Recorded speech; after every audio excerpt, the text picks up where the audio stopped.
Je salue tous les bien-aimés, frères et sœurs en Jésus-Christ. J'espère que vous allez bien par la grâce de Dieu. Nous sommes aujourd'hui au dernier jour de ce programme de 5 jours de jeûne et de prière. Le jeûne se termine en ce jour à 18h. À 18h, vous allez faire la prière de clôture de ce jeûne.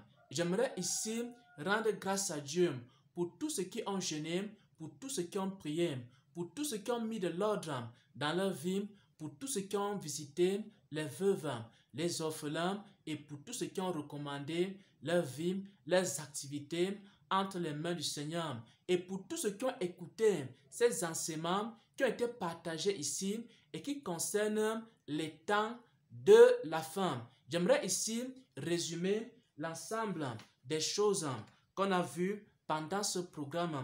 Pendant ce programme, on a d'abord parlé de l'espérance, c'est-à-dire dans ce temps de la fin, il y aura beaucoup de souffrances, comme le disent les saintes écritures. Mais dans ces souffrances et ces persécutions, le chrétien doit être rempli d'espérance.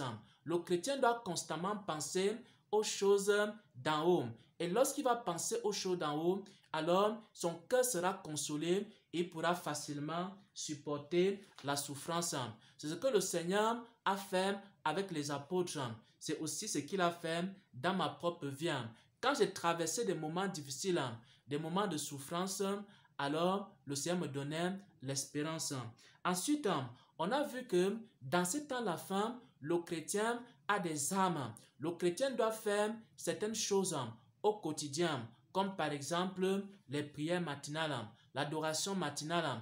Et le soir, le chrétien qui est souvent attaqué par Satan dans les rêves, qui a souvent les rêves sataniques, il doit beaucoup prier le soir. Et lorsque quelqu'un fait face à des situations très difficiles, il doit prendre des nuits de prière. Ensuite, nous avons partagé une révélation qui concerne la sanctification du lit conjugal.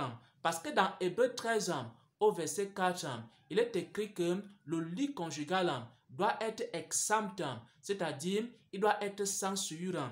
Et les chrétiens, les couples chrétiens ne doivent pas avoir des rapports sexuels comme cela se passe dans des films pornographiques. Et nous avons prié aussi pour les couples chrétiens. Nous avons partagé une révélation instantanée que le Seigneur m'avait donnée en ce qui concerne le cœur pur. Comment savoir que une personne a le cœur pur? C'est lorsque ton cœur commence à être attiré vers les choses de Dieu, alors ton cœur est pur. Lorsque ton cœur est attiré vers la prière, vers la sainte doctrine, vers tout ce qui est pur, alors ton cœur est pur. Maintenant, lorsque ton cœur est attiré vers les choses impures, alors ça veut dire que ton cœur est devenu impur. Donc pour savoir que ton cœur est pur ou impur, il faut que tu regardes les choses qui t'attirent. Si ton cœur est attiré vers les choses du monde, alors ton cœur n'est pas pur. Mais si ton cœur est attiré vers les choses célestes, vers les choses du royaume des cieux, alors ton cœur est pur. Pourquoi? Parce que la pureté attire la pureté et également les souillures attirent les souillures. Et enfin, on a vu un grand message qui concerne l'Église des temps de la fin. Il faut que les chrétiens s'éloignent des mauvaises églises. Il faut que les chrétiens s'éloignent également des faux programmes, des faux pasteurs et qui demeurent dans la présence de Dieu et qui demeurent avec tous ceux qui cherchent la vérité. Et ensuite, on a vu que le fait d'appartenir à une bonne église n'est pas suffisant pour avoir une place au ciel. On peut avoir une place dans une bonne église. On peut chanter à la chorale dans une bonne église. Même si on ne pratique pas la parole de Dieu, si on ne demeure pas dans les enseignements du Seigneur, alors on n'aura pas de place au ciel. Donc, la place au ciel n'est pas conditionnée par le fait qu'on soit dans une bonne église. C'est déjà bien d'être dans une bonne église, mais c'est encore mieux de pratiquer la parole de Dieu parce que aucune église ne sauve. Et enfin, on a vu que les chrétiens et les serviteurs de Dieu sont différents. Chacun de nous a un don particulier. Chacun de nous a une grâce particulière. Et chacun doit travailler en fonction de la grâce de Dieu dans sa vie. Que ceux qui ont été appelés à faire les bonnes œuvres, qu'ils fassent les bonnes œuvres. Que ceux qui ont été appelés à intercéder, qu'ils intercèdent. Que ceux qui ont été appelés à prier pour les malades, qu'ils prient pour les malades. Que ceux qui ont été appelés à évangéliser, qu'ils évangélisent. Que ceux qui ont été appelés à enseigner, qu'ils enseignent. Et que ceux qui ont été appelés à prophétiser, qu'ils prophétisent.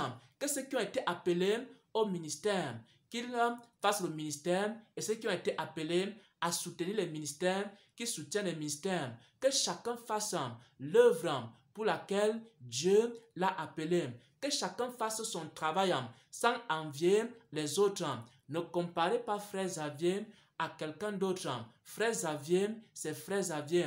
Il n'existe pas un autre frère Xavier sur la terre. Frère Xavier a son don, frère Xavier a son appel, frère Xavier a son ministère, frère Xavier a ses grâces. Frère Xavier accomplit l'œuvre pour laquelle Dieu l'a appelé. Et maintenant, chaque serviteur accomplit son œuvre. Frère Xavier étant prophète et enseignant, il prophétise, il enseigne. Les évangélistes, ils évangélisent. Les pasteurs conduisent les brebis et chacun fait l'œuvre pour laquelle il a été appelé.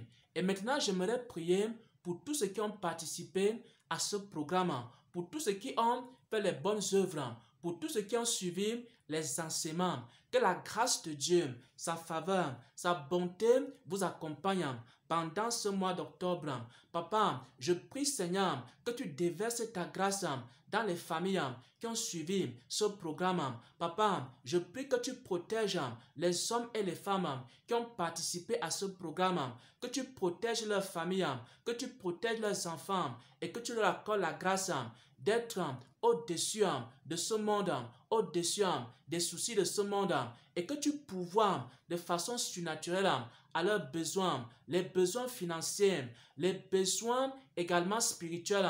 Papa, que tu pourvoies à leurs besoins, que tu déverses un esprit de révélation dans le cœur de mon frère, dans le cœur de ma soeur, et qui commence à entendre ta voix. Papa, il y a certains qui soupirent, qui veulent entendre ta voix, qui veulent être conduits par ton esprit, Seigneur. Papa, je prie que pendant ce mois d'octobre, qu'ils commencent à entendre ta voix, et que ceux qui n'entendent plus ta voix, ils entendaient ta voix, mais ils n'entendent plus ta voix. Papa, je prie, Seigneur Dieu, Papa, que tu leur fasses à nouveau cette grâce-là. Papa, que tu aies compassion d'eux, que ceux qui ont jeûné et prié, que ceux qui ont cherché ta face, que ceux qui sont venus à toi, Seigneur, que tu aies compassion d'eux, que tu leur accordes ta grâce, ta faveur, ta bonté, ta lumière, que la grâce que tu m'as donnée, Seigneur, que cette grâce soit dans leur vie, des dons de révélation, et les dons des songes et des visions, que cette grâce soit dans leur vie, que la grâce que tu m'as donnée, Seigneur, dans plusieurs domaines,